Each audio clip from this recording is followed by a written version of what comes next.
अज़ीज़ दोस्तों, कुरान मजीद ने कहा है व बिल वालिदैन एहसाना, अपने वालिदैन के साथ एहसान करो।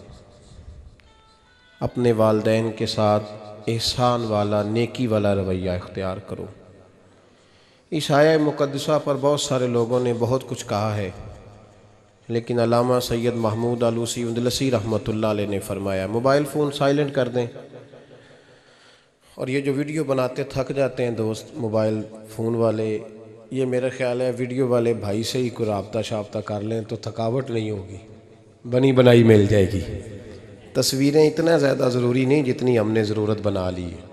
बस ठीक है, ज़रूरत के तहत ठीक है, इतना ज़्यादा इस पे फोकस ना करें वरना असल काम रह जाता है। हमने तो दिल में सजा रखी है तस्वीरें यार, बस ज़रा गर्दन झुकाई देख ली। तो इसलिए इतना ज़्यादा इसको ज़रूरी ना बनाएं, हद ही हो गई है तस्वीरों वाली भी। मैं तो गुजारिश करता रहता हूँ कि इश्तिहार भी बग़ैर फ़ोटो के छपे तो ज़्यादा अच्छा लगता है।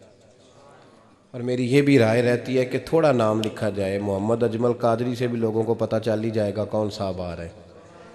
हमारे इश्तिहार पे कुछ ऐसे अलकाबात लिखे होते हैं जिनका आम आदमी को तर्जमा भी नहीं आता होता, तो ऐसी चीज़ें प्रिंट करने की क्या ज़रूरत है। थोड़े अलकाबात के साथ सादा काम करें। सादगी में हमेशा हुस्न होता है, और जो सादगी होती है वो मिलावट से पाक होती है। अल्लाह ताला आपको बेहतरीन। बस बैठ जाएं अपनी जगह पे भाई, तशरीफ़ रखें सारे संगी, और मेरी तरफ तवज्जो करें। बच्चा कोई उठे तो उसे प्यार से बिठा दें। मैं ज़रा ठंडी ठंडी तकरीर करने वाला हूँ, तो चलो असर करे ना करे सुन तो ले मेरी फरियाद। नहीं है दाद का तालिब ये बंदा आज़ाद। और सुभान अल्लाह भी सिर्फ आपने अल्लाह की रज़ा के लिए कहनी है, ये भी याद रखें।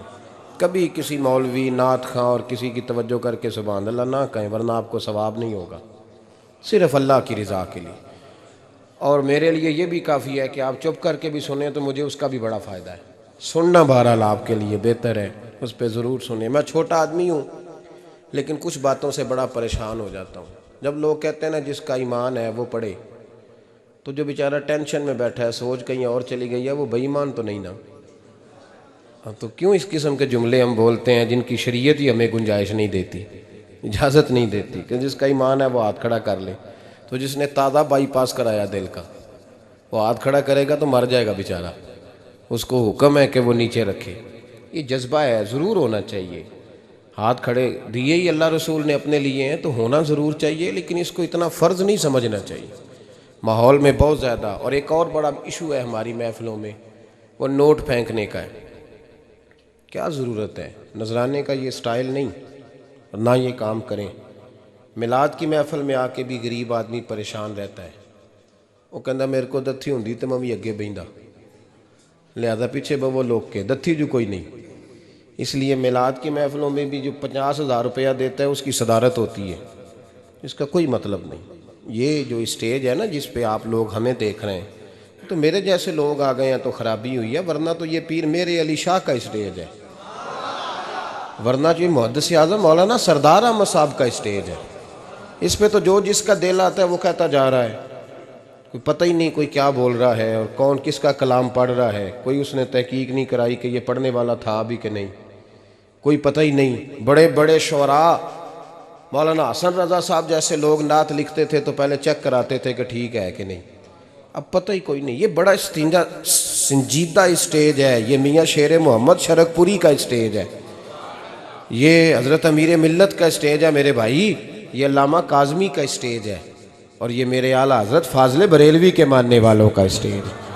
इसमें कोई ऐसी हरकत ना करें, और कभी भी महफ़िल को कमर्शियल ना बनाए। ज़िंदगी में याद रख लें, अल्लाह रसूल की बारगाह में भी जाना है। लोग आके शिकवा करते हैं फलाना मौलवी पैसे मांगता है, तो मैंने कहा वो इसलिए मांगता है कि आप देते हैं। आप मार्केट बंद कर दें तो बंदे सारे सही हो जाएंगे। ये मांगने वाले की गलती नहीं, ये रेट लगाने वालों की गलती है। जो चीज़ मार्केट में बिके ना वो बननी बंद हो जाती है।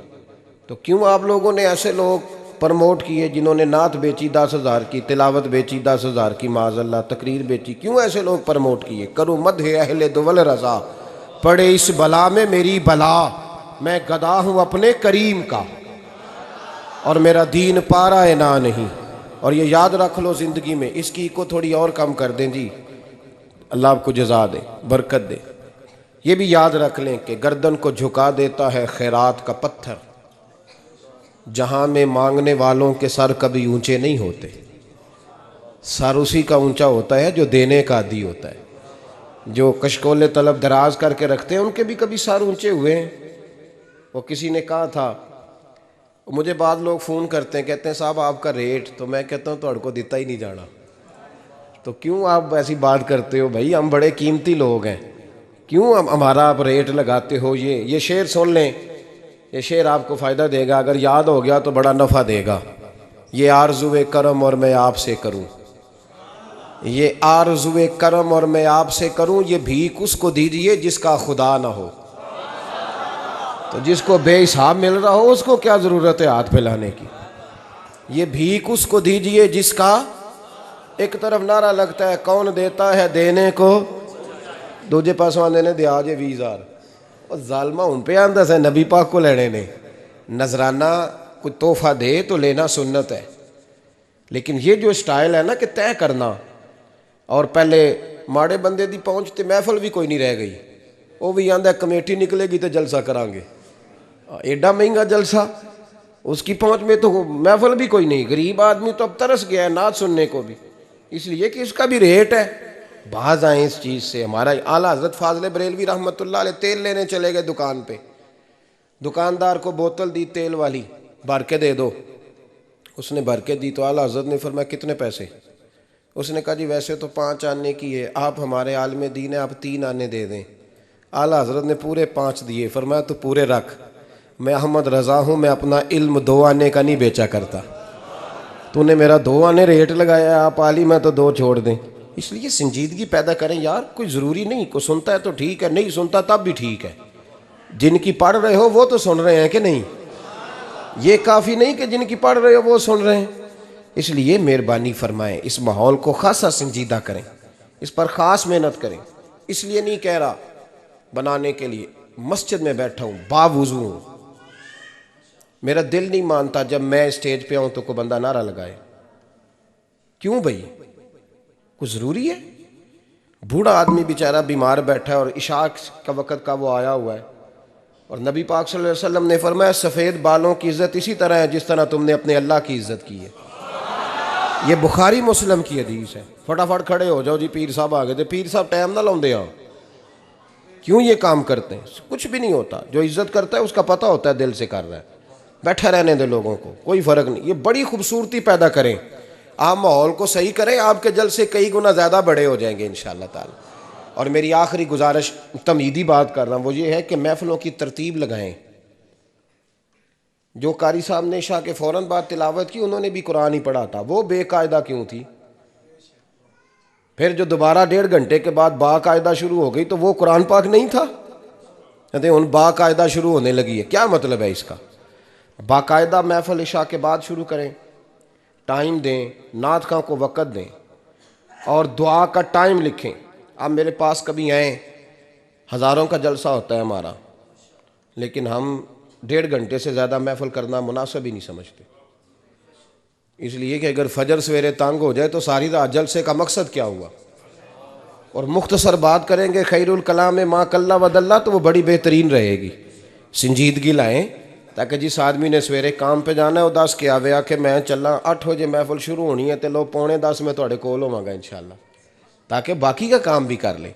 ये माहौल, ये मैं गुजारिशात कर रहा हूँ, अपील कर रहा हूँ। चले अल्लाह करे मैं बेअमल आदमी हूँ, मेरी ज़ुबान से निकली बात किसी पे असर कर जाए। ये आप संजीदगी पैदा करके देखें, इंशाअल्लाह ये रश ज़्यादा हो जाएगा आपके पास और बरकत होगी इस बात की। वबिल वालिदैन एहसाना, वालिदैन के साथ एहसान करो। अल्लामा सैयद महमूद आलूसी अंदलसी रहमतुल्लाह अलैह साहिब तफसीर रूहुल मानी फरमाते हैं, आप फरमाते हैं अल्लाह करीम ने कहा वालिदैन के साथ एहसान करो। इसका तर्जुमा क्या है? आप फरमाते हैं इसका मतलब ये है कि जितनी कोई बंदा नेकी करे, अगर उसके मुताबिक नेकी कर दी जाए तो वो बदला होती है, और अगर थोड़ी बढ़ा के की जाए तो वो एहसान होती है। फरमाया रब करीम फरमाते हैं इस तरह करो, ज़रा सोच लो बचपन से लेकर आखिर तक, जहाँ तक तुम मौजूद हो, तुम्हारे माँ बाप ने तुम्हारे साथ क्या किया है। अगर उससे बढ़ा के करोगे तो इसका मतलब है तुमने एहसान किया है। माँ बाप जो होते हैं ना, ठंडी छाँव, मीठी जिंदगी। माँ अनपढ़ भी हो ना तो कम से कम यूनिवर्सिटी होती है, और बाप अगर बिल्कुल अंगूठा छाप भी हो ना, तो किसी कॉलेज में, मदरसे में, इदारे में ना पढ़ा हो, तो बेटे के हक में जिन चीज़ों की ज़रूरत होती है वो सारी अल्लाह बाप को अता करके भेजता है। माँ बाप को ना कुछ इल्म लदुनी अल्लाह देता है कि बच्चों के लिए कैसे आगे बढ़ना है। माँ बाप एक हुस्न है मुआशरे का। रब तबारक व तआला की देखे ना, अल्लाह अकबर, दुनिया में किसी की मोहब्बत जांचनी हो ना तो मोहब्बत की तमसील दी जाती है। व तिलकल अमसालु नदरिबुहा लिन्नास, अल्लाह लोगों के समझने के लिए मिसालें बयान फरमाता है। अल्लाह तबारक व तआला ने जब अपना आप समझाना चाहा ना, तवज्जो है मेरी बात पर, जब मालिक ने अपना आप समझाना चाहा तो मेरे रब ने माँ बाप की मिसाल बयान फरमाई। रब्बिरहमहुमा कमा रब्बयानी सगीरा, या अल्लाह उन दोनों पे रहम फरमा। और ये लफ्ज़ रब यहाँ दो माने में आया है, उलमा बैठे। रब का माना होता है तदरीजन पालना का, या अल्लाह उन दोनों पे रहम फरमा जिन्होंने मुझे रब बन के पाला। यानी मतलब क्या, यहाँ रबूबियत का माना पालने के माने में, तदरीजन पालना। मेरे नबी पाक सल्लल्लाहु अलैहि वसल्लम ने फरमाया, अल्लाह तुमसे 70 माओं से ज़्यादा मोहब्बत फरमाता है। ये इमाम सुयूती ने दुर्र मंसूर में रवायत लिखी है। अच्छा भाई, अल्लाह ने भी मिसाल माँ की बयान फरमाई। फरमाया घर जाके अपनी अम्मा को देख लो, अम्मा तुमसे कितना प्यार करती है। बस उस प्यार को तोलना शुरू कर तो 70 माओं से भी ज़्यादा रब तुमसे मोहब्बत फरमाने वाला है। माँ के सीने में ना, देखे ना, एक बच्ची होती है बीए, वो उसने कर लिया, उसकी अम्मा रोज़ कहती है बेटे सवेरे उठा कर। सास के पास जाएगी तो वो कहेगी कि इसकी अम्मा ने सवेरे उठना सिखाया ही नहीं। और बेटी कहती है अम्मा जी दो जावांगी वेखी जाएगी। अच्छा, उसकी शादी हो गई, उसकी सास ने आहिस्ता आहिस्ता शिकवे शुरू कर दिए, खामन से कहने लगी तू इसको उठाता ही नहीं सवेरे। वो भी कहता है कमरे में जाके अम्मा शिकवा करती है तू उठती नहीं। और बच्ची लाडली थी, वो नहीं थी उठती टाइम पे। जिंदगी के 22 साल 23 साल वो सवेरे नहीं उठी, वक़्त पे नहीं उठी, मिसाल दे रहा हूं। फिर उसी बेटी को अल्लाह ने एक बेटा अता कर दिया। सुबह 100 आवाज़ उसकी अम्मा देती थी पर उसकी आंख नहीं खुलती थी। लेकिन उसी बेटी का बेटा सहरी के वक़्त हल्का सा रोता है, सारी दुनिया सोई है पर अम्मा उसकी फटाफट जागती है, फटाफट जागती है। एक आदमी था तो उसकी बीवी इंतकाल कर गई और उसने तलाक दे दी। 10-11 साल का उसका बेटा था, उसने दूसरी शादी कर ली। एक दिन अपने बेटे से कहने लगा बेटे वो सगी अम्मा ठीक थी या ये वाली ठीक है? तो बेटा कहने लगा अब्बा जी ये ठीक है, वो सगी अम्मी झूठ बड़े बोलती थी, सगी अम्मी झूठ बड़े बोलती थी, झूठी थी, ये सच्ची है। उसने कहा बेवकूफ़ तेरी माँ झूठी थी? उसने कहा अब्बा बड़ी। क्या किस तरह? कहने लगा अब्बा जी मैं ना, कभी आपको पता है मैं शरारती हूँ, कभी मैं शरारत करता था ना, कोई बर्तन तोड़ देता था तो मेरी सगी अम्मा मुझे थप्पड़ मार के बाहर निकालती थी। कहती थी मैं ताला लगाऊंगी बावर्ची खाने को, तुझे सारी रात रोटी नहीं देनी, तू आज भूखा ही रहेगा, बिल्कुल नहीं देना, सारी रात नहीं देना। बड़े दावे करती थी, कस्में उठाती थी, पर बड़ी झूठी थी। आधा घंटा भी नहीं गुजरता था तो गलियों में मुझे ढूंढने लग जाती थी, ढूंढ के लाती थी, ढूंढ के, और ला के ना तो गलती मेरी होती थी, रोना मेरी अम्मा शुरू कर देती थी, वे ओए मैनू ना सताया कर वे पुत्रा। फिर मेरी मर्जी का खाना मुझे पका के देती थी, मेरी मर्जी का।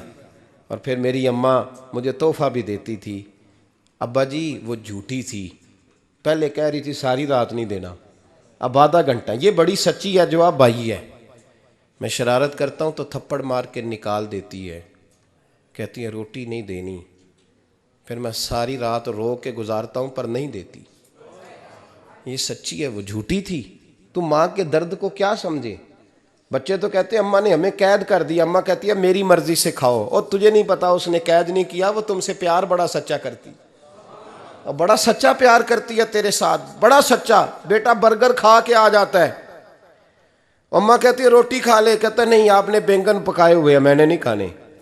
तो अम्मा मिन्नतें करती है, कहती है चल तू दस की खाना है, तेनू सेवियां ना बना दें, फटाफट दाल पक जाएगी, क्या खाएगा? वो अब्बा जी मेरी तरह करीब से कहते हैं छड़ पर भुख लगेगी तो आप ही खा लेगा। लेकिन अम्मा कहती है इसने रोटी ना खाई तो मुझे नींद नहीं आएगी। तो इस दर्द को समझना, मैं गुलाम हूँ एक आस्ताने का, और मैं समझता हूँ जो किसी का मुरीद ही नहीं उस पर तो साया ही नहीं, उसे चाहिए किसी बुजुर्ग का साया हासिल करे। लेकिन भाई ये बात भी बड़ी सच्ची है कि मेरे जैसे पीर के हाथ में 5,000 रुपया नजराना दो ना, पीर साहब दुआ करना, तो पीर साहब ने दुआ पक्की याद की हुई है सबके लिए, रट्टी रटाई, अल्लाह खैर करे अल्लाह भला करे, और सबके लिए रट्टा लगाया हुआ है।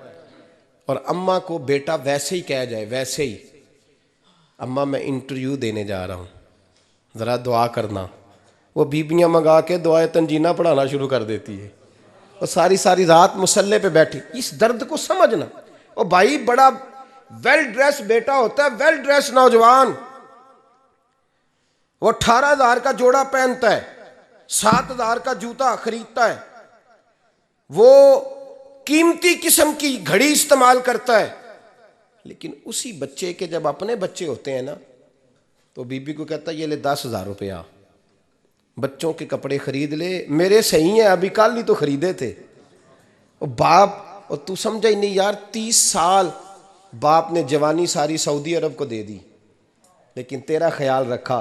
मैं ऐसे लोगों को जानता हूं जिन्होंने 30-30 साल परदेश में कंबल नहीं बदला, और जहां गए थे तो एक कंबल खरीदा था फिर बदला नहीं। तू माँ बाप के बारे में, और यहां बच्चे हिसाब करते फिरते हैं, भाई तो पिछले महीने भी 5,000 दिता सी, तुसी पैसे दा कर दे की हो, माँ बाप से हिसाब करता है तू। तिरमिजी शरीफ के लफ्ज है, एक सहाबी ने आके अर्ज की या रसूल अल्लाह पैसे विरासत के नहीं, मेरे अब्बा जी ने नहीं दिए मुझे, और मैंने खुद मेहनत करके कमाए, अब मेरा अब्बा मुझसे पैसे मांगता है तो क्या करूं, और मेरे हैं, मैंने कमाए हैं, अब्बा जी ने नहीं दिए, विरासत नहीं, हिस्सा नहीं मिला। हुजूर मेरा अब्बा मांगता है तो मेरे लिए हुक्म क्या है? तो नबी पाक ने फरमाया क्या कहा तुमने, पैसे तेरे हैं? कहा हुजूर हाँ। तो फरमाया अब्बा किसका है? कहा या रसूलल्लाह मेरा। तो फरमाया अगर तू अपने वालिद का है तो तेरी हर शय तेरे वालिद की है, तू भी तेरे वालिद का है तो तेरा माल भी तेरे। माँ और बाप ये तो हुस्न है जिंदगी का, ये तो वकार है इंसान का। जब तक माँ बाप का हाथ पकड़ के चलोगे ना, रास्ते सीधे रहेंगे, और जिस दिन उंगली छोड़ के सड़क पे निकलना पड़ा ना, सर चकराने लगेगा। याद रखना ये बड़ा मुश्किल काम होता है। लोगों का तो रुख ही उस दिन वादे होता है जिस दिन आदमी साये से महरूम होता है। अम्मा तो कमरे में पड़ी हो ना, औरंगजेब आलमगीर की माँ फौत हो गई, 350 कमरा था महल का, और अम्मा 12 साल टांगों से माजूर रही औरंगजेब आलमगीर की। अम्मा 12 साल कमरे से निकल नहीं सकी, साथ ही वाशरूम था या जो भी उस दौर में तरीका था। औरंगजेब जब महल में आते थे तो फिर भी सीधे अम्मा के पास जाते थे, और जब वापस निकलते थे फिर भी अम्मा के साथ। औरंगजेब की माँ का जनाजा उठा तो औरंगजेब ने रोना शुरू किया। फिर सालों बीत गए पर उसके आंसू खुश्क नहीं होते थे। एक शख्स ने कहा तेरी कोई अनोखी मर गई है, सारी दुनिया की मरती हैं। उसने कहा मैं बादशाह हूँ, 24 घंटे लोगों का आना जाना है, बड़े दबदबे हैं, बड़े डेरेदारियां हैं, बड़ी भैंसें, बड़ी गायें, बड़े खाने वाले, बड़े लांगरी। मेरी माँ बूढ़ी थी, एक कोने में पड़ी रहती थी, पर जब से वो गई है ये मुझे महल नहीं लगता, मुझे कब्रिस्तान लगता है। मुझे लगता है ये कब्रिस्तान है। माँ और बाप तो तेरी नेमत है भाई। हम बच्चे, हमारे आजकल के बच्चों ने एक मसला बड़ा पक्का याद कर लिया, कहते मौलाना पीर साहब पसंद की शादी करना जायज़ नहीं। मैं कहता हूँ साहब और भी बड़ी चीज़ें जायज़ है, सिर्फ एक ही शय जायज़ रह गई है। रसूल पाक सल्लल्लाहु अलैहि वसल्लम सिवाय अल्लाह के किसी के पाबंद नहीं, किसी के पाबंद नहीं। पर जनाब सैयदा खतीजतुल कुबरा रदी अल्लाह ताला अन्हा ने पैगामे निकाह दिया, या रसूलल्लाह मैं शादी करना चाहती हूँ, हुजूर किसी के पाबंद नहीं। पर मेरे महबूब ने फरमाया मेरा चचा मेरे वालिद की जगह है, मैं अपने चाचा से पूछ के तुम्हें जवाब दूंगा। ये है पसंद की शादी जो मेरे नबी ने बयान फरमाई है। तू सारा कुछ क्रॉस कर करके गुजर जाता है। यहाँ तो हाल ये है कि पालने वाला कोई और साए में बैठने वाला, बाग तेरे दी कर कर राखी मैं सारी उम्र गुजारी, तो जदों ये फल पकन ते आया ते लै गए होर व्यापारी। और बेटा गुजरता है अम्मा के दरवाजे के आगे से, अम्मा के दरवाजे के आगे बेटा अमरूद लेके आया है 6 किलो। तवज्जो है मेरी बात पर? इधर देखें जी, छोड़ें थोड़ी देर हमारी सुने। वो अमरूद लेके आया 5-6 किलो, तो अम्मा के दरवाजे के करीब से गुजर गया रात को। तो कमाई खाने का टाइम आया ना, तो गुजर गया। तो वो वज़ीर आज़म से डरता है ना, तो जाके बीबी से कहता है बीबी के हुकूक देना भी रसूलुल्लाह की सुन्नत है। लेकिन ये क्या बात हुई, तूने बीवी और माँ का मुकाबला शुरू करा दिया? समझ तो सही, ये तेरे लिए काबे की जगह है और तू बीवी के लिए काबे की जगह है। उसे भी समझना चाहिए, गौर करना चाहिए।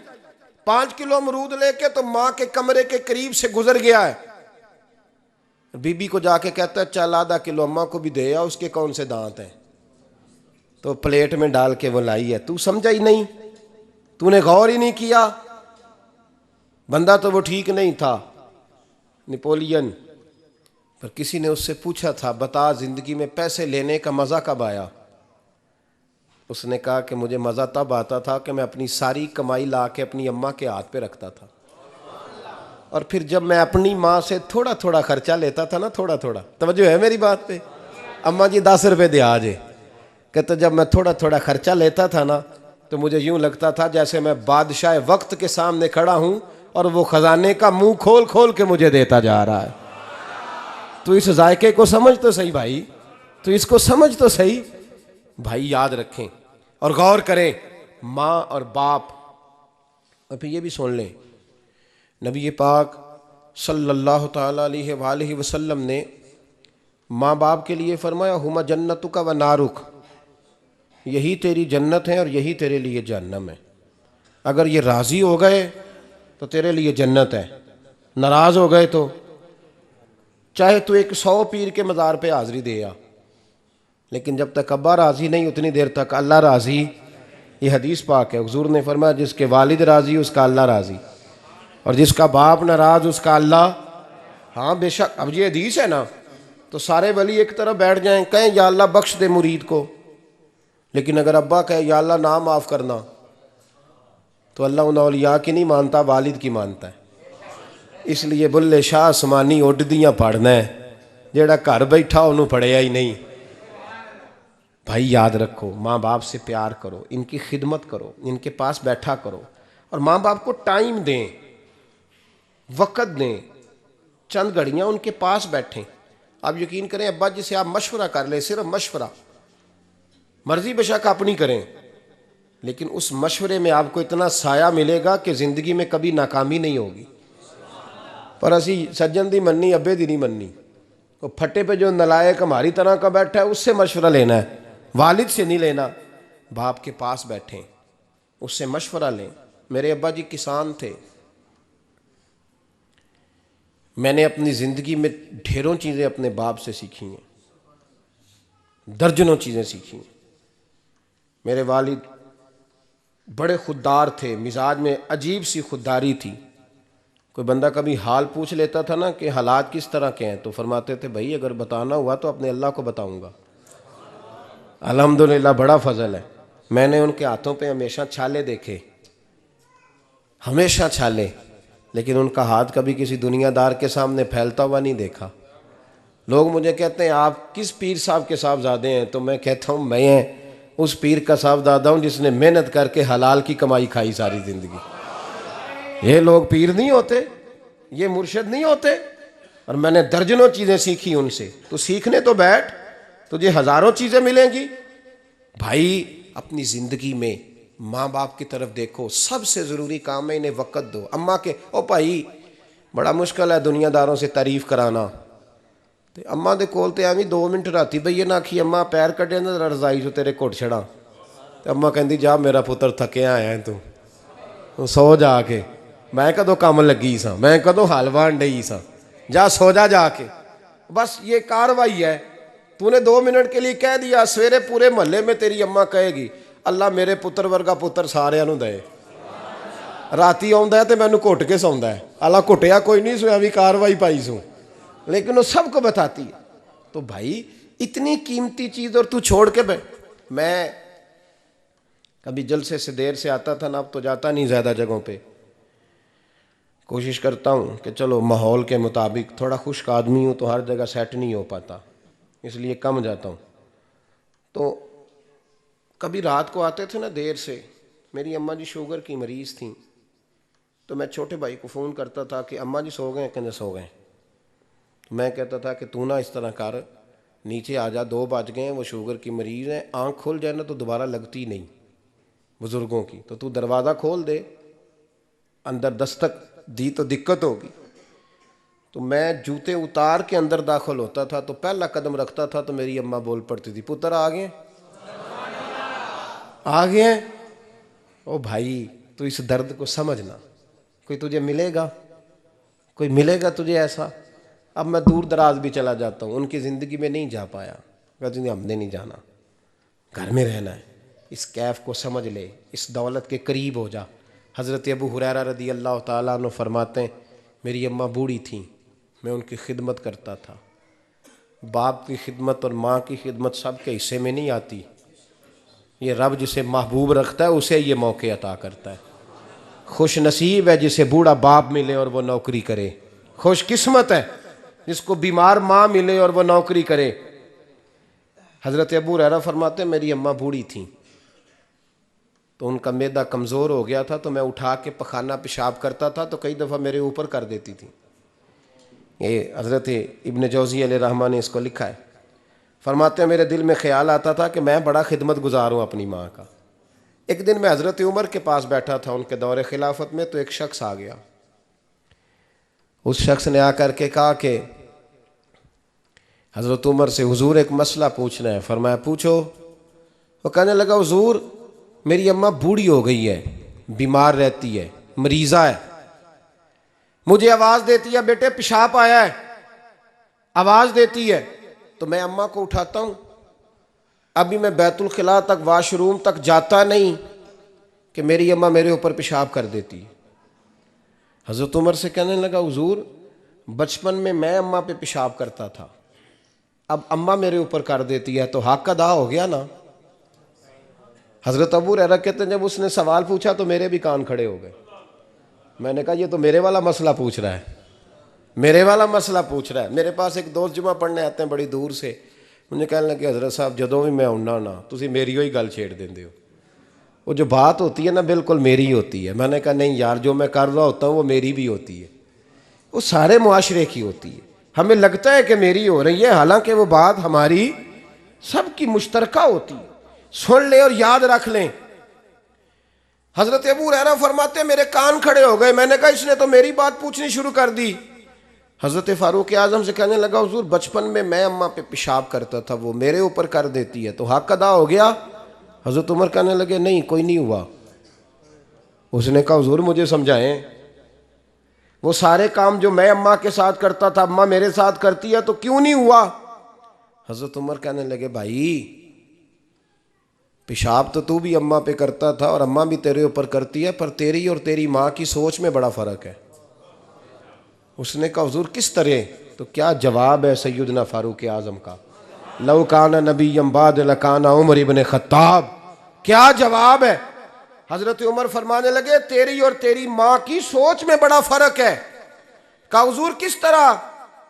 फरमाया जब तेरी अम्मा तेरे ऊपर पेशाब करती है ना तो तू दुआ करता है कि या अल्लाह बूढ़ी हो गई है इसे पर्दा दे दे, और जब तू अपनी अम्मा पे पेशाब करता था तो वो दुआ करती थी या अल्लाह मेरे लाल को लंबी जिंदगी अता फरमा। फरमाया ये तेरा और उसका फ़र्क है, तू पर्दे की दुआएं।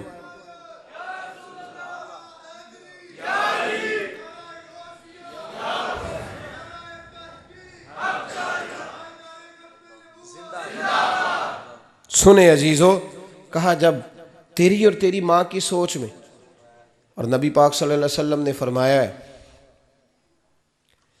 जितने भी गुनाह इंसान करता है ना, अल्लाह करीम सज़ा को रोक देता है, क़यामत में सज़ा देगा। और जो माँ बाप का नाफरमान है ना, उसको दुनिया में भी सज़ा मिलेगी।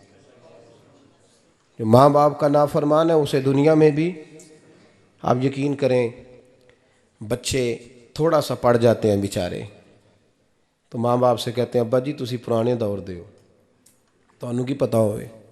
और तुझे पता ही नहीं भाई, तुझे खबर ही नहीं, ये पुराने दौर के नहीं, तू बेवकूफ़ों के दौर का है।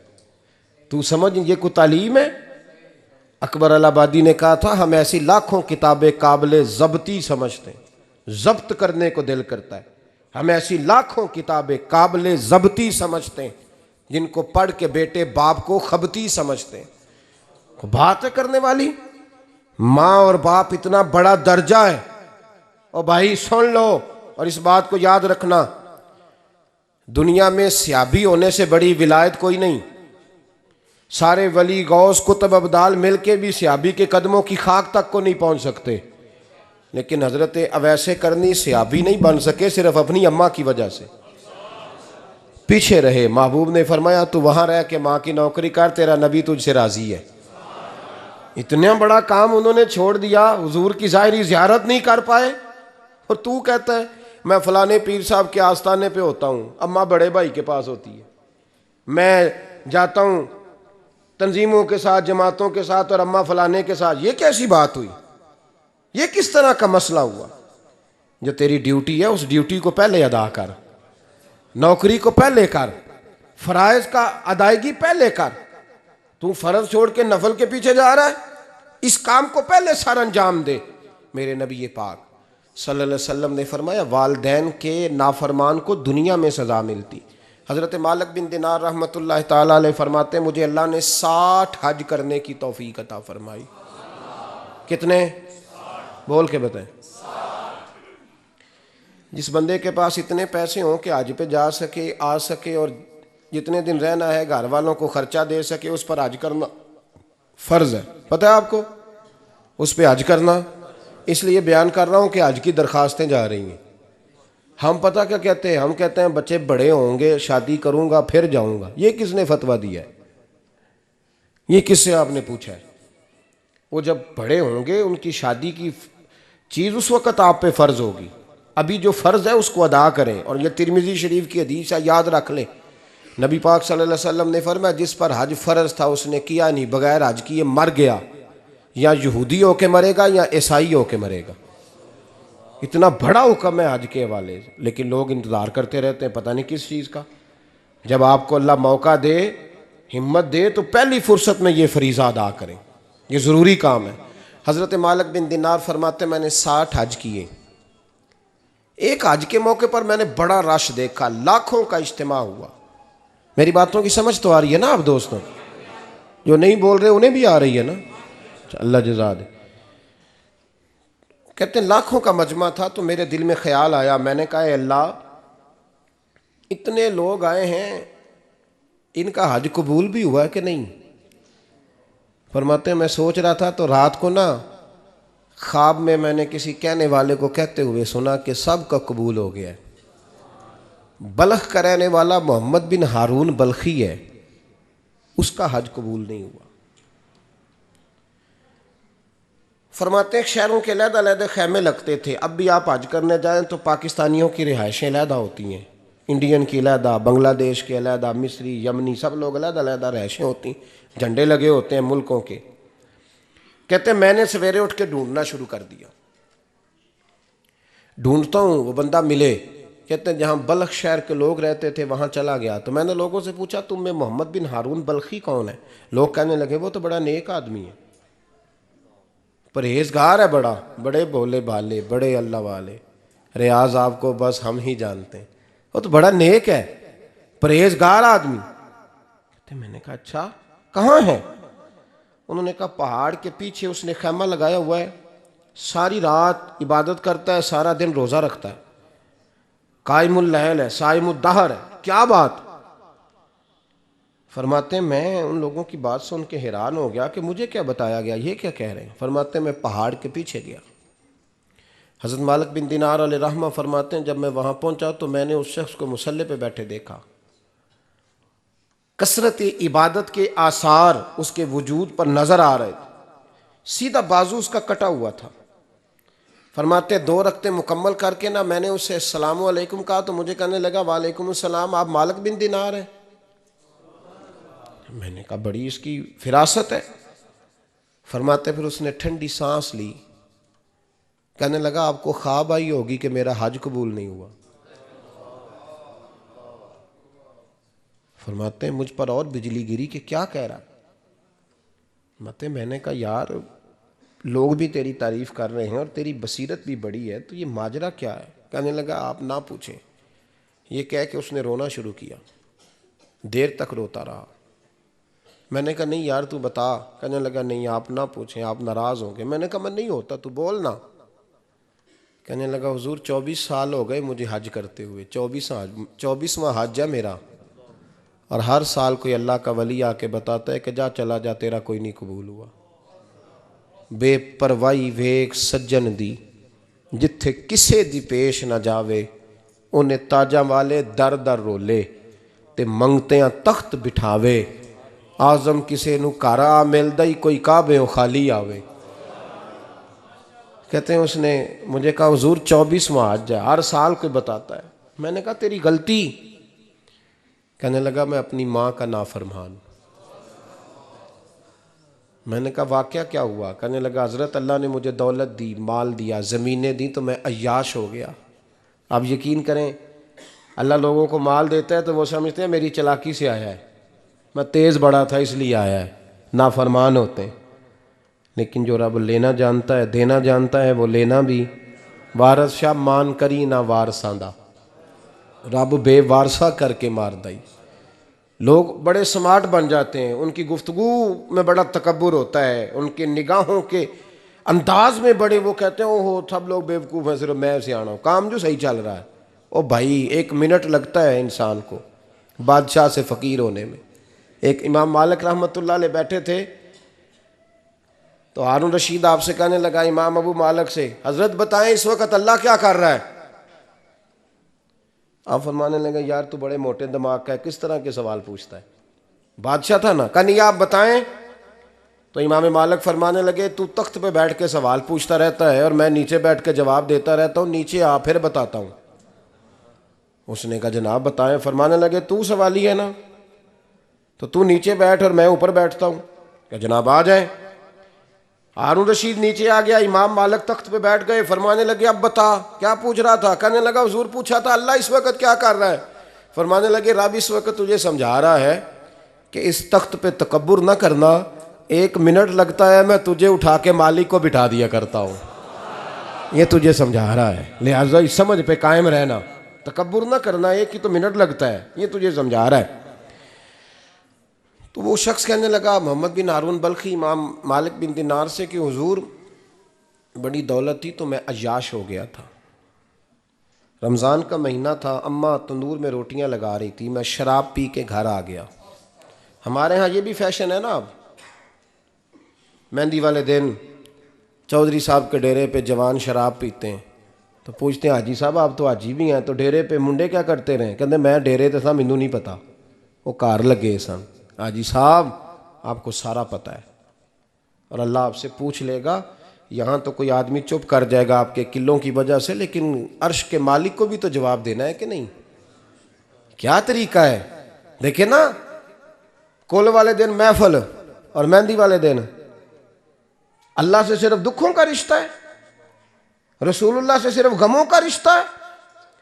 अगर तूने ढोल ढमक्का शोर शराबा किया है शादी वाले दिन तो कुल वाले दिन भी बजा, तेरा पता चले, जनाजे पे भी बजा। क्या तमाशा है? मजहब सिर्फ रस्म है, जरूरत है, कोई मर गया तो कुरान पाक खोल लो, बाकी जो मर्जी करो। हज भी कीती जांदे हो, लहू भी पीती जांदे हो, खो के माल यतीमां दा भेज मसीती जांदे हो, फट दिलां दे सींदे नहीं, टोपियां सीती जांदे हो, नफ्स ते छुरी फेर दे नहीं, बकरे कीती जांदे हो, फर्ज भुलाई बैठे हो, नफला नीती जांदे हो। ओ दसो ते सही बुल्ले नू ए की कुछ कीती जांदे हो, ओ दसो ते सही बुल्ले शाह नू की कुछ कीती जांदे हो। कोई तरीका है? कोल शरीफ पे मौलवी साहब तशरीफ लाइएगा, अब्बा जी के कोल हैं, तो मैं तो कहता हूँ बजा ना बैंड बाजे वाला आज भी, तेरा पता चले कि ये दो दो काम कैसे होते हैं। तू किस तरह दो कश्तियों का, समझ नहीं आती बात की। मैं तो जाता ही नहीं बैंड बाजे वाली शादी पे, मैं कहता जो तुमको मर्दी पढ़ा लो। ने कहा हमसे नहीं दो दो काम होते, अल्लाह रोजी देने वाला है, एक ही करते हैं। दो रंगी छोड़ के यक रंग हो जा, सरासर मोम हो जा या संग हो जा, मौज करो। हम इस चक्कर में पड़ते ही नहीं, हम वो रास्ता ही छोड़ देते हैं जो हमारी तबीयत के मुताबिक नहीं होता। बस ख़त्म हो गई बात। इसलिए गौर करें और याद रखें इस बात को। इमाम मालिक बिन दिनार रहमतुल्लाह अलैह फरमाते हैं, मुझसे कहने लगा पैसे आए तो मैं अय्याश हो गया। रमज़ान का महीना था, असर के बाद मेरी अम्मा इफ्तारी की तैयारी कर रही थी, मैं गया, मैंने कहा शराब पी हुई, अम्मा रोटी दे। तो अम्मा कहने लगी शर्म कर, शर्म कर, रोज़ा रखा नहीं तो जिन्होंने रखा है उनका तो ख्याल कर। कहते अम्मा की बात का मुझे गुस्सा लगा। मैं कहा करता हूँ बदनसीब है वो बेटा जिसका बाप उससे बात करते हुए डरता है कि पता नहीं कहाँ से बोलेगा। बदनसीब नहीं वो बेटा जिसकी माँ उससे बात करते हुए सहम जाती है कि पता नहीं कौन सी बोली बोलेगा। बदनसीब नहीं कि माँ बाप भी जिससे खोल के बात ना कर सके। हजरत मालिक बिन दिनार से कहने लगा, अम्मा ने जब कहा ना शर्म कर, तो मुझे गुस्सा आया, मैंने माँ को थप्पड़ मारा और मेरी माँ जलते हुए तंदूर में गिरी। लोगों ने मुझे पकड़ के अंदर बंद कर दिया कमरे में। सारी रात मैं शोर सुनता रहा पर नशे में धुत रहा। सवेरे आंख खुली तो मेरी बीवी बैग बांध रही थी। मैंने कहा कहाँ जा रही हो? कहने लगी जो माँ का नहीं बना मेरा कैसे बनेगा। वो मैंने कहा मेरी अम्मा का, वो तो लोगों ने रात को ही दफन कर दी जनाजा पढ़ के। तड़प के कहने लगा मुझे क्यों नहीं बताया? तो कहते हैं लोग कहने लगे तेरी मरती हुई माँ कह गई थी इसे मेरा मुंह ना देखने देना, मेरे जनाजे के करीब ना आए। हज़रत मालिक बिन दिनार फरमाते हैं जब उसने ये बात सुनाई तो मैंने भी उसके मुंह पे थप्पड़ मारा। मैंने कहा तू इसी काबिल है। कहते हैं वो रोने लगा, हुजूर दुआ करे अल्लाह मुझसे राज़ी हो जाए। कहने लगा जब माँ की इंतकाल की खबर मिली तो मैंने कुल्हाड़ी लेके वो हाथ काट दिया जिससे माँ को मारा था। मैंने सारी जायदादें खिरात कर दी। 24 साल हो गए, 24 साल। सारी रात नमाज पढ़ता हूँ, रोज़ा रखता हूँ, हज करता हूँ, पर हर साल कोई आके कहता है जा दौड़ जा तेरा कोई नहीं कबूल हुआ। हुजूर दुआ करे मालिक राज़ी हो जाए। फरमाते मैं थप्पड़ मार के आ गया। मैंने कहा तुझसे राज़ी हो जाए इतने जालिम से? इमाम मालिक फरमाते हैं रात को आके सोया तो मुझे ख्वाब में रसूल पाक का दीदार हुआ।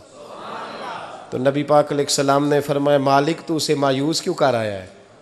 अल्लाह तो बड़ा मेहरबान है। कहा हुजूर माँ के नाफरमान को माफ़ी कैसे मिलेगी? तो इमाम मालिक फरमाने लगे नबी करीम ने फरमाया जा उसे जाके बता दे तुझे क़यामत में तेरी माँ की वजह से बख्श दिया जाएगा। कहा हुजूर अम्मा की वजह से किस तरह?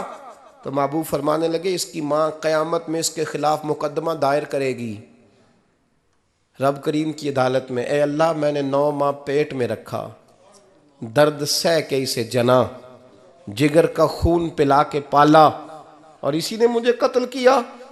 रब करीम इसकी माँ का मुकदमा सुन के कहेगा उठाओ इसको दोज़ख में फेंको, इसने माँ जलाई थी इसे भी जलाओ। महबूब फरमाने लगे जब पकड़ करके मालिक उसको मोहम्मद बिन हारून को लोग ले जाएंगे ना जहन्नम की तरफ,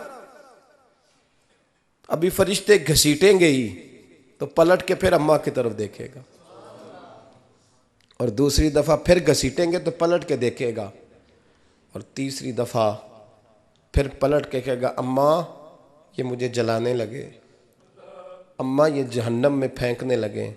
मेरे हबीब फरमाने लगे वो जल के मरने वाली माँ वहाँ भी बोल पड़ेगी, कहेगी या अल्लाह चल मैंने माफ़ किया तू भी माफ़ कर दे। ऐ अल्लाह मैंने माफ़ किया तू भी माफ़ कर दे, अल्लाह तू माफ़ कर दे इसे, अल्लाह तू इससे दरगुजर फरमा, इसे माफ़ कर दे। मेरे महबूब पाक अलैहिस्सलाम फरमाते रब करीम कहेगा इसने तुझे जलाया, तो कहेगी अल्लाह ये तो बेटा था इसने जला दिया, मैं माँ हूँ, मेरे सामने जले तो मैं कैसे बर्दाश्त कर सकती हूँ। फरमाया उसने जला के मारा था पर उसी माँ की वजह से रब करीम इसे जन्नत अता फरमाएगा। पलटा जा जाके माँ के पैरों में बैठ जा, सवेरे अनपढ़ बाप से दुआ कराया कर, जा बिल्कुल अंगूठा छाप बाप से सुबह दुआ कराया कर, देख रब करीम तेरे लिए रहमतों के दरवाजे खोल देगा। और आखिरी बात ये भी सुन ले, माँ बाप के इंतकाल के बाद रिश्ते ख़त्म नहीं होते। रिश्ते ख़त्म, क्या दुआ मांगते हो नमाज में? रब्बना इग़फिर ली। इसका मतलब है माँ बाप तो है ना, वो जो औलाद बचपन में चली जाएगी ना, नाबालगी में, छोटे बच्चे, वो क़यामत में माँ बाप की सिफारिश करेंगे। माँ बाप के इंतकाल के बाद भी आला हज़रत फ़ाज़िल बरेलवी ने 12 हुकूक लिखे हैं माँ बाप के फतावा रज़विया में। फरमाया उनके दोस्तों से दोस्ती रख, उन्होंने जो वादे किए थे वो वादे पूरे कर, अगर उनके ज़िम्मे कर्ज़े हैं तो अदा कर, और अगर तेरे माँ बाप जो नेकियां करते थे वो नेकियां जारी रख। और इमाम जलालुद्दीन सुयूती ने शरह सुदूर में लिखा है, ज़मीन पे रह के गलत काम ना करना, वरना फरिश्ते कब्र में जाके तेरे माँ बाप को कहेंगे तो कितनी बुरी औलाद पैदा करके आया। और फरमाया तो दुनिया में रह के अच्छे काम कर, चाहे दुआ मांग चाहे ना मांग, फरिश्ते कब्र में जाके कहेंगे क्या बात है तुम्हारे बेटे की, कैसा लाल पैदा किया है, दुनिया खैर से भर दी है। और भाई मुझसे कोई बंदा पूछे ना कि माँ बाप को इसाले सवाब का सबसे बेहतरीन तरीका, तो मैं कहता हूँ बेटे नमाजी हो जाओ। क्या कर, ताकि हर नमाज की आखिरी रकत में तो कहे रब्बना इग़फिर ली। नमाज अल्लाह की, जिक्र माँ बाप का, अल्लाह ने रख दिया है। रब्बना इग़फिर ली हर नमाज की हर आखिरी रकत में ख़त्म शरीफ पढ़ा जाएगा। और नमाज के अंदर पढ़ेंगे इंशाअल्लाह ताला, पढ़ेंगे नमाज इंशाअल्लाह, वादा नहीं करा रहा। दाढ़ी किसकी सुन्नत है? नहीं, जिन्हें नहीं रखी हो बोलो, जिन्हें रखी हो तो बोलन डया ने। किसकी सुन्नत है? तो सरकार के गुलामों ने रखनी है, किसी और ने रखनी है? गुलाम कहते हैं अभी हम नेक ही नहीं, नेक होंगे तो रखेंगे। वो खुदा के बंदो, नेक तो सारी ज़िंदगी बंदा नहीं होता। कभी किसी ने दावा किया है वली गौस कुतुब ने कि अब मैं बिल्कुल गुनाह नहीं करता, मैं पाक साफ हो गया हूँ? किया है कभी? ये शैतान का वसवसा है। दाढ़ी हुजूर की सुन्नत है, और रखो तो नबी पाक की मर्ज़ी के रखो, पूरी मुट्ठी रखो, अपनी मर्ज़ी की ना रखो। जितनी मुझे अच्छी लगती है उतनी मैंने रख ली। एक मुट्ठी दाढ़ी रखें। सारी दुनिया की ट्रेनें गुजरती हैं तो गुजर जाएं, नमाज का वक्त नहीं गुजरना चाहिए। बस ख़त्म हो गई बात। दुनिया तो चंद रोज़ है, ओ पईयां देस दियां कबरां जिन्हां ते फुल पे, उधरों कोई नहीं जी आमदा तो इधरों लखां गए। नमाज सबसे पहले, इसलिए कि रब रसूल के बगैर हमारा गुजारा ही नहीं, गुजारा ही नहीं। नमाज, कुरान पाक और दुरूद व सलाम, ये कज़ा होना ही नहीं चाहिए, जो मर्ज़ी हो जाए। और साथ साथ सुन्नत और शरीयत का लिहाज करना सीखें। और मेरी अपील ये है, हर इमारत पे गुलाफ नहीं चढ़ता, सिर्फ खाना काबा पे चढ़ता है। हर किताब का गुलाफ नहीं होता, सिर्फ कुरान पाक का होता है। हर बीबी का पर्दा नहीं होता, सिर्फ मुसलमान औरत का होता है। जो चीज़ें पर्दों में होती हैं ना, वो मुक़द्दस होती हैं। और भाई टाफ़ी से भी रैपर उतार दो तो मक्खियाँ बैठने लगती हैं। तो जो बीबी पे पर्दा होगी उस पर बुरी नज़रें नहीं जमेंगी। ड्यूटी है आपकी, बेटियों को पर्दा कराएं, बहनों को पर्दा कराएं, माओं को गुजारिश करें। पर्दा हुस्न है मुसलमान का। जिस घर में पर्दा रहता है उस घर में अल्लाह के फरिश्ते रहमत नाज़िल फरमाते हैं। ये कोई फैशन, कोई तरीका, कोई मतलब ही नहीं इन चीज़ों का। बापर्दा करें अपने घरों को। दुआ करता हूँ अल्लाह तबारक व तआला मेरी इस हाज़िरी को कबूल फ़रमाए। अल्लाह आप सब का आना कबूल फ़रमाए। और जो कुछ मैंने कहा अल्लाह तबारक व तआला हमारे दिलों में, हमारी रूहों में इस जज्बे को जागुज़ी फ़रमाए। आखिर दावाना अल्लाह सलामत रखे। अब काफ़ी नहीं हो गया काम? अल्लाह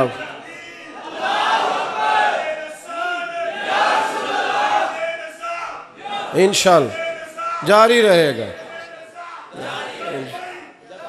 लब्बैक या रसूल अल्लाह, बारकल्लाहु ताला। सुने जी, एक बात करने को सामने कहा है, मैं कर देता हूँ। मैं तकरीर भी इतनी करता हूँ 35-40 मिनट की, यहाँ तो कुछ ज़्यादा हो गई है मेरा ख्याल है। तो थोड़ी बात करने की कोशिश किया करता हूँ। चलो मेरी राय ये है कि खुराक थोड़ी हो तो हजम जल्दी हो जाती है। अरसलान साहब से मैंने कहा मेरा खाना ना पकाना, मेरा मौक़िफ़ ये है कि महफ़िलें सस्ती करनी चाहिए ताकि ज़्यादा होनी शुरू हो जाए। महंगी बड़ी हैं इसलिए मैं दस ना माड़ा बंदा तो हाथ ही नहीं ना पाता। तो मैं कहा करता हूँ कि कम से कम खर्चा हो। हमारे करोड़ों रुपया सालाना लगता है महफ़िलों पे, अगर अरबों कह दूँ तो फिर भी बात गलत, लेकिन उसका रिज़ल्ट हमें उस तरह का नहीं मिलता जिस तरह का मिलना चाहिए। देखें ना, आपने अज़मत वालदैन पे प्रोग्राम किया, मेरी राय यह है कि हुकूक़ ज़ौजैन पे भी होना चाहिए, और शादी से पहले हर बच्चे को मियाँ बीवी के हुकूक़ का पता होना चाहिए। बाद में 3 तलाक़ें दे के आ जाते हैं, कहते हैं मैंने पता ही नहीं सी। तो अगर पहले पता कर लेंगे तो ये तमाशा नहीं लगेगा, लेकिन ये काम होता नहीं। बहन भाइयों के हुकूक़ पर बात होनी चाहिए, ये बड़े ज़रूरी काम है। और ये भी सारा मेरे नबी पाक का मिलाद ही है, इसलिए कि ये बातें मुस्तफ़ा ने सिखाई हैं हमें सल्लल्लाहु। एक बात कही हज़रत ने, मैं अर्ज़ कर देता हूँ। मुहद्दिस इब्न जौज़ी रहमतुल्लाह अलैह एक बुज़ुर्ग के बारे में फ़रमाते हैं, वो कहते हैं कि बाज़ लोगों ने तो उनका अपना नाम लिखा है और बाज़ जगह पे एक और बुज़ुर्ग का जिक्र है, और बयान रवायत हज़रत मुहद्दिस इब्न जौज़ी फ़रमाते हैं। वो कहते हैं कि मैं घर में कोई काम कराना था, काम होते हैं ना छोटे मोटे घर में, तो फरमाते हैं मैं मज़दूर लेने गया बगदाद में। चौकों पे मज़दूर सारी उम्र का मज़दूर ही है ना बेचारा। अमीर तो अमीर तर होता जा रहा है और गरीब गरीब तर हो रहा है। हमारे तो पीर भी लोगों को कह रहे हैं फ़कीर हो जाओ, खुद अमीर होते जाते, खुद रोज़ बरोज़ अमीर हो रहे हैं, दुनिया को कह रहे हैं फ़कीर हो जाओ। तुम भी तो थोड़ा फ़क्र इख्तियार करो ना भाई, जो दर्स दे रहे हो। इल्ला माशाअल्लाह, सबकी बात नहीं करता। फरमाते हैं कि मैं ना मज़दूर लेने गया, बगदाद के चौक में मज़दूर बैठे होते थे, तो मेरी उन मज़दूरों में से ना एक नौजवान बच्चे पे नज़र पड़ी। बड़ा कमज़ोर सा वजूद था, लेकिन चेहरे पर इबादत का निशान था। माथा बताता था कि नमाज का बड़ा ख्याल रखता है। मैं उसके करीब गया, चेहरे भी बड़ा कुछ बताते हैं ना, चेहरों में भी बड़ी रानाई होती है। फरमाते हैं मैं करीब गया, मैंने उसको कहा बेटे मज़दूरी करोगे? तो कहने लगा मज़दूरों में बैठा हूँ तो ज़रूर मज़दूरी के लिए ही तो बैठा हूँ। तो मैंने कहा कि चलो फिर। कहने लगा नहीं मेरी कुछ शर्तें। मैंने कहा बताओ? कहने लगा पहली शर्त यह है कि लोग 4 दिनार दिहाड़ी लेते हैं, मैं 3 दिनार लूँगा। मैंने कहा यार बे तो बड़ी बेहतरीन है, बाकी भी इस तरह की रख ले। उसने कहा हुज़ूर दूसरी शर्त यह है कि मैं आपकी मुकम्मल बात मानूँगा, लेकिन जब अज़ान हो जाएगी फिर आपकी नहीं सुनूँगा। तीसरी बात उसने ये की कि हुज़ूर मैं आपके घर में काम करूँगा पर आपके किसी सवाल का जवाब नहीं दूँगा। कहते हैं मैंने कहा यार तू बड़ा अजीब है, शर्तें तो मालिकों की होती हैं। कहने लगा जी बहरहाल मैं शर्तें लगा के जाता हूँ। फरमाते हैं मैं उसे घर ले आया, काम मैंने उसको बताया, तो जो काम मज़दूर सारे दिन में करता है ना, उसने 2 घंटे में ही कर दिया। हमारे मज़दूर सिगरेट पीने में भी तो आधा घंटा लगाते हैं ना, वो चाय पीने जाएं तो पौना घंटा वहाँ। उनको भी तो दयानतदारी करनी चाहिए कि नहीं करनी चाहिए? ने मुआहदा किया है ना जी, तो पूरा उतरना चाहिए ना। कहते 2 घंटे में। अब काम जब बंदा शुरू कराता है तो काम और निकल आता है। कहते काम मैंने उसको और बता दिया, वो करने लगा। उसने मिट्टी निकाल के रखी थी बाहर रास्ते में, तो अजान हो गई ज़ोर की। उसने वहीं कुदाल छोड़ी कई और चलने लगा। तो मेरा बेटा कहने लगा इसको ज़रा बराबर कर दो। कहने लगा चुप कर जा, तेरे बाप से बात हुई थी, जब अजान होती है तो मैं किसी और की नहीं सुनता, सिर्फ अल्लाह रसूल की सुनता हूँ। कहते हो मस्जिद चला गया, नमाज पढ़ के आया तो दोपहर का वक़्त था। मेरी बीबी कहने लगी इसको को खाना खा ले। कहते हमने कहा खाना खा लो, तो कहने लगा मैंने रोज़ा रखा हुआ, रमज़ान भी नहीं था, नफली रोज़ा रखा हुआ। फरमाते हैं शाम हुई, मैंने 3 दिनार दिए, तो मैंने कहा तेरा नाम क्या है? कहने लगा मैंने आपसे कहा था मैं किसी सवाल का जवाब नहीं दूंगा। कहते वो चला गया। अगले दिन मैं फिर लेने गया उसे, काम कुछ और निकल आए, तो लोगों ने बताया वो सिर्फ हफ्ते वाले दिन आता है। मैंने कहा क्यों? कहने लगे जी वो कहता है मेरा हफ्ते का खर्चा 3 दिनार है, जब 3 दिनार कमा लेता हूँ तो बाकी सारा टाइम अल्लाह रसूल की ज़िक्र में गुजार दिया करता हूँ। फरमाते हैं जी अगले हफ्ते मैं फिर लेने गया, मैंने पूरा हफ्ता इंतज़ार किया कि काम उसी से कराना है। मैं जब गया तो मैंने कहा चलो, कहने लगा मेरी शर्तें याद है ना? और मैंने कहा याद है भाई, साथ चल। फरमाते हैं काम कराया, 2-3 हफ्ते वो आता रहा। एक हफ्ते में गया तो लोगों ने कहा हुजूर आज नहीं आया। क्यों? कहने लगे बीमार हो गए। कहाँ घर है? कहने लगे बगदाद के कब्रिस्तान के पीछे जो कच्ची आबादी है उसमें रहता है। फरमाते मैं गया, दरवाजे पे दस्तक दी तो कहने लगा हुजूर आप हैं? दरवाज़ा खुला है, आ जाइए। फरमाते मैं अंदर गया तो मैंने कहा तुम्हें कैसे पता चला मैं आया हूँ? कहने लगा हुजूर अल्लाह वाले हो, आप नहीं आना था, वरना अमीर तो गरीबों का पता लेने कोई नहीं आते। कहते मैं करीब गया तो कहने लगा मैं आपका इंतज़ार कर रहा था, तेज़ बुखार है, तप रहा। जेब से कुछ पैसे निकाले, कहने लगा ये पैसे रख लें। एक अंगूठी निकाली, कहने लगा हुजूर आज रात को मेरा इंतकाल हो जाएगा, इन पैसों का कफन ख़रीद के सुबह जनाजा पढ़ के मुझे दफन कर देना, और जब दफन करो तो ये अंगूठी लेके असर के बाद हारून रशीद के पास जाना। आप उसे कहना मैंने मिलना है, पर वो आपको टाइम नहीं देगा।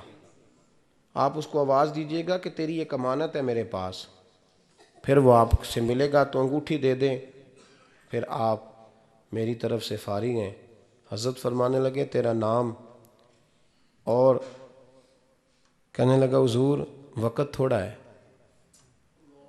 आज रात मैंने जाना है, बड़ी लंबी माफ़ी मांगनी है रब करीम से, अगर मुनासिब समझे तो मुझे अपने रब से तन्हाई करने दे। फरमाते हैं मैं आ गया, पर उसकी बातों ने मुझे सारी रात सोने नहीं दिया। फरमाते हैं सुबह बड़ी मुश्किल से सूरज निकला, मैं गया दरवाजे पे हाथ रखा तो दरवाज़ा खुला हुआ था। अंदर दाखिल हुआ तो खुशबुएं मेरा इस्तकबाल कर रही थी। जब चेहरे से कपड़ा हटाया तो उसका तो इंतकाल हो चुका है, इंतकाल हो चुका है, ऐसे है जैसे किसी का दीदार करके सोया है। कहते मैं तो 2 आदमी ले गया था जनाजे पे, पर पता नहीं दुनिया किधर किधर से आई, कहाँ कहाँ से। अखां जदों मीटियां जमाना मैनू रोवेगा, अपना ते अपना बेगाना मैनू रोवेगा, अपना ते अपना। और मियाँ साहब ने कहा था बाद मरन दे मुखड़ा मेरा हो जावे जे ताज़ा, फिर समझ लेना महबूब मेरे ने आन पढ़िया जनाजा। और किसी उर्दू के शायर ने कहा था मेरे मरने पे हर सू शोर मच जाएगा देखोगे, कि अल्लाह को मेरे मरने पे हर सू शोर मच जाएगा देखोगे, कहने अलविदा सरकार खुद तशरीफ़ लाएंगे। फरमाते हैं मैं तो 2 बंदे ले गया था, पर पता नहीं मखलूक कहाँ कहाँ से आई। जनाजा पड़ा, दफन किया। हारून रशीद के पास में असर के बाद गया, मैंने बुलाना चाहा पर बादशाह था, मेरी तरफ देखा ही नहीं। मैंने उसको कहा तेरी एक अमानत मेरे पास है। फरमाते हैं वो मुझे कोने पे ले गया, क्या बात है? कमरे में बुलाया, मैंने अंगूठी दी। हारून रशीद तो चीखे मारने लगा, कहने लगा अंगूठी वाला कहाँ है?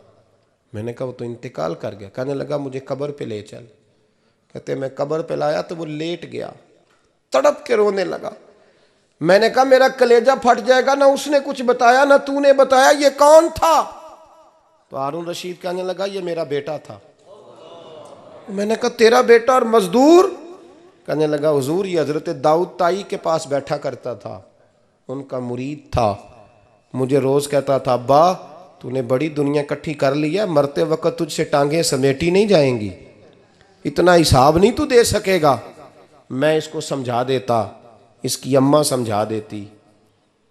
ये रोज़ हमें कहता छोड़ दो आ जाओ अल्लाह रसूल की बारगाह में झुक जाएं, हम समझ। एक दिन ये चला गया, कहने लगा फिर तुम्हारा रास्ता और है और मेरा रास्ता और है। ये सोने की अंगूठी गलती से इसके पास रह गई थी, गलती से हीरे की अंगूठी चली गई। कहने लगा देखो मेरे बेटे ने आज वो भी वापस कर दी है। फिर तड़प के कहने लगा हारून रशीद था तो ये मेरा बेटा, पर मेरा मुर्शद निकला, मेरा पीर निकला। भाई ज़िंदगी तो बड़ी थोड़ी है ना। बाबा साहब ने कहा था उठ फरीदा सुत्या, और दाढ़ी आ गया पूर, अग्गा नेड़े आ गया, पिछा रह गया दूर। उठ फरीदा सुत्या खलकत वेखन जा, मते कोई मिल जाई बख्शिया ते तू भी बख्शिया जा। उठ फरीदा सुत्या झाड़ू दे मसीत, तू सुतै रब जागदा तेरी डाढ़े नाल परीत। मेरा रब हमें भी अपनी बारगाह में कबूल फरमाए। आखिर दावाना अनिल हम्दुलिल्लाह।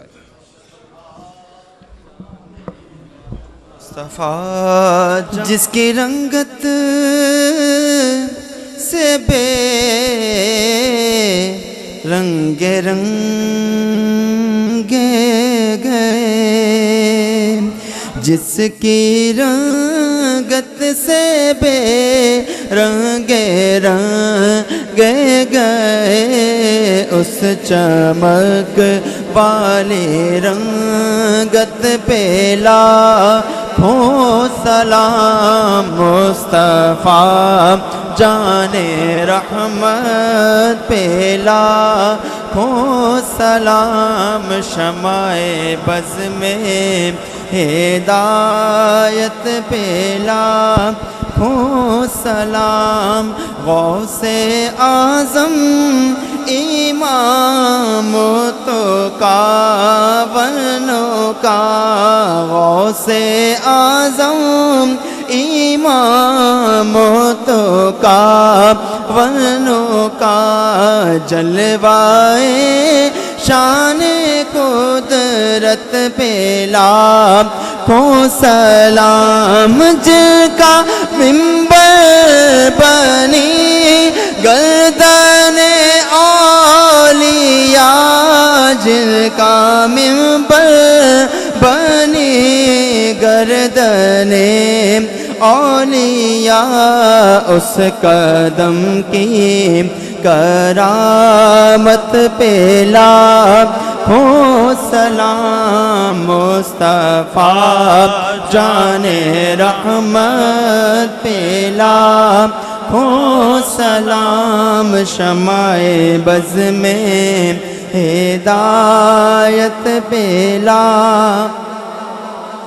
काश महशर में जब उनकी आमद हो, उर बेजे सब उनकी शौकत पे लाखों सलाम। मुस्तफ़ा जाने रहमत पे लाखों सलाम। अस्सलाम खुदा के लाडले और प्यारे रसूल, और ये सलामे आज जाना ओ कबूल। एक दफ़ा सूरह फातिहा, 3 दफ़ा सूरह इखलास, अव्वल आखिर दुरूद पाक पढ़े। अल्लाहुम्मा सल्ली अला मुहम्मद अल्हम्दुलिल्लाह।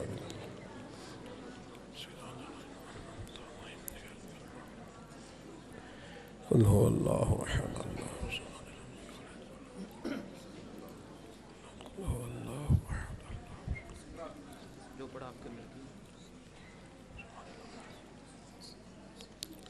अल्लाहुम्मा सल्ली अला सय्यदिना व मौलाना मुहम्मदिन मअदनिल जूद वल करम व आलिहि व बारिक व सल्लिम।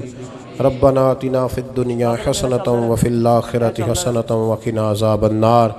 मौला जो कलिमात खैर पढ़े इस महफ़िल पाक में, जो ज़िक्र अज़कार हुआ, अपनी बारगाह नाज में कबूल फरमा। तेरे प्यारे हबीब सैयद आलम सल्लल्लाहु अलैहि वसल्लम की बारगाह आली मर्तबत में पेश करते हैं, अपने फ़ज़ल से कबूल फरमा। हुज़ूर अलैहिस्सलाम के वालिदैन तय्यबैन, आपके अबा व अजदाद, तमाम अंबिया किराम, तमाम सहाबा, तमाम अहले बैत, ताबीन, तबा ताबीन, उलमा, मुहद्दिसीन, मुफस्सिरीन, आइम्मा मुज्तहिदीन, सलासल तरीक़त के बुज़ुर्गान दीन। अल्लाह जितने मुसलमान साहिब ईमान आज तक दुनिया से गए, सब की बख्शिश मग़फ़िरत फरमा। बिलखुसूस अरसलान साहब के वालिद गिरामी और ख़ानदान के दीगर तमाम बुज़ुर्गों की अरवाह को इसाले सवाब है, अपने फ़ज़ल से कबूल फरमा। अल्लाह कब्रों को रोशन फरमा, उनकी आखिरत की मंजिलें आसान फरमा। नबी पाक अलैहिस्सलाम की शफ़ाअत कुबरा उन्हें नसीब फरमा। ऐ अल्लाह क़यामत की सख्तियों से उन्हें महफूज फरमा, आखिरत की सारी इज़्ज़तें नेमतें उन्हें अता फरमा। ऐ अल्लाह हम सब के उठे हुए हाथ और झुके हुए सर उनके हक़ में कबूल फरमा, उनसे दरगुज़र वाला मामला फरमा, माफ़ी और बख्शिश वाला मामला फरमा। ऐ अल्लाह इस पूरे ख़ानदान को बरकतें, रहमतें, सादतें अता फरमा। हम सब के गुनाहों को माफ़ फरमा, हमारी गलतियों से दरगुज़र फरमा। हमें इल्म नाफ़े की तौफ़ीक अता फरमा दे, अमल साले की तौफ़ीक अता कर। मालिक सजदों का ज़ौक़ दे दे, इबादतों का शौक़ दे दे, तिलावतों की लज्जत दे दे। अपना बना के रख, अपने महबूब की ग़ुलामी नसीब फरमा। मुझे सोज दे, मुझे साज दे और नीम शब का नियाज दे। दमे सजदा खुद को मैं तोड़ दूँ, मुझे ऐसा ज़ौक़ नमाज दे। मैं तेरी बहार का फूल हूँ, मैं खिला भी हूँ तो तेरे लिए। मुझे मेरी शाख से तोड़ ले, मुझे अपनी जुल्फ़ का नाज दे। तड़पने फड़कने की तौफ़ीक दे, दिले मुर्तज़ा सोज़े सिद्दीक दे। ए अल्लाह आलम इस्लाम के हक़ में रहमत के फ़ैसले फ़रमा। बर्मा के मजबूरों की मदद फ़रमा, कश्मीर और फ़लस्तीन के मज़लूमों की मदद फ़रमा। पाकिस्तान को इस्तेहकाम और निज़ाम मुस्तफ़ा सल्लल्लाहु अलैहि वसल्लम की ठंडी छाँव अता फ़रमा। कुर्बो जवार से जितने दोस्त भी आए हैं सब की दिली मुरादें पूरी फ़रमा। ऐ अल्लाह बीमारों को शिफा दे दे, मकरूज़ों को कर्ज़ों से रिहा कर दे, तंग दस्तों को फ़राखी रिज़्क़ अता फ़रमा दे। रब्बिग़फ़िर वरहम व अंत खैरुर राहिमीन। अल्लाहुम्मा इन्ना नस्अलुकल अफ़्वा वल आफ़ियत फ़िद्दीन वद्दुनिया वल आख़िरा। व सल्लल्लाहु तआला अला हबीबिही सय्यिदिना व मौलाना मुहम्मदिन व आलिहि।